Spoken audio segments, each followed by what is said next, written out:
So I wanted to talk to you guys about a story that I'm really liking. I don't know how many of you guys know, but I do have a thing for Twilight, and I know, I think it was Justine, JP Metz, who first was talking to me about how she thinks Twilight, like Stephenie Meyer laced the pages of Twilight with some like addictive drug, because like as much as you try, you cannot just like get the characters out of your head. It's not even the story so much anymore, it's just the characters. And so, you know, once you've read the stories, you gotta move on to other means, because, you know, you still want to read, at least me, I still want to read the stories, I still want to read about the characters. So, the next best thing, and at least I think so, is going to fan fiction. And fan fiction gets a bad rep a lot of the time because a lot of it is crap. Not gonna lie. It's either crap or it's just like one take, let's do it, let's do it, done. And that's not fun. I mean, most of the time it's gross. It's like there's no value to the story. But I found a few that I like, and I think my favorite is actually a story called Wide Awake. And this one, I'm actually kind of surprised that it's my favorite because it's really not, has nothing to do with Twilight at all, except for the characters, the character pairing, and the location. There's no vampires, there's no werewolves, there's no Jacob, thank God. It's just the character names, and I mean, all of them are completely out of character, and it's completely like an alternate history for the characters. They're not like the characters in the books at all. So it is different. I wasn't sure how I would feel about it, but I heard a lot of hype about it. I think it's like the most read, the most like popular fan fiction for Twilight. So I needed to know what the hype was. So I remember I started reading it at like 1 o'clock in the morning. I had class at like 9 o'clock the next day. And I didn't sleep. I read, and then I brought like a chapter printout to class. And I read there until I was caught up, because she's not done with it yet, but I had to catch up. So let me tell you the story. I'll give you a little rundown.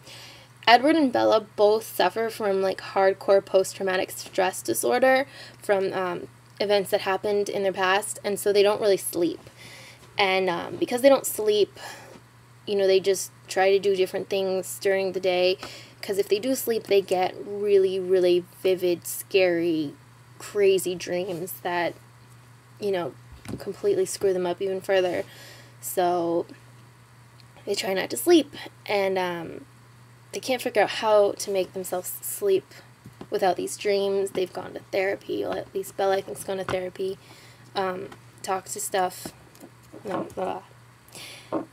So they're next door neighbors, and it's really a good story. I really like it. I don't want to give too much away, other than just that they end up like meeting, talking, and being each other's links to sleep. And it's a really, really good story. It's a lot more than I'm giving it credit for, but really this is just kind of, you know, I wanted to tell you guys about this story. I think it's amazing, and the author is so devoted, so incredibly amazing. I want to give her props, really. Angst Goddess 003.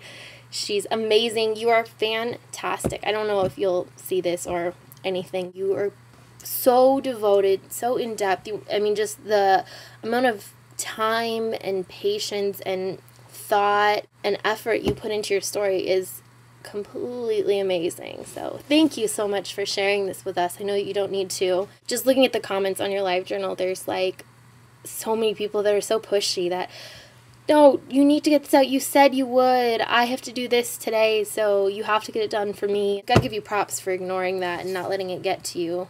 At least I hope you don't let it get to you. It doesn't seem like you do. So yes, so thank you for your story. It's fantastic, and I hope you guys all check it out if you're interested in reading something that's kind of like Twilight but isn't really like Twilight. Links over there. I'm just going to kind of give a warning, though. It is definitely rated like an M, mature rating. It does have sexual scenes. It does have that kind of stuff. So that's something that you're really not interested in. You don't like the smuttiness, that kind of stuff. Might want to either, I don't know, you probably could skip some chapters. I don't know how much it would take away from the story, but there are definitely graphic areas. But that's not the whole story. The whole story isn't based on sex and stuff like that. So that's why it is good. But it does have that stuff in it. So if it's not your cup of tea, you might not like the story.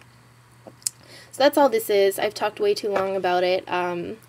But yeah, so link in the sidebar if you want to check out Wide Awake. And if you guys are into reading fan fictions, or if you're into any sort of stories right now, tell me. Yeah, okay, I'm done.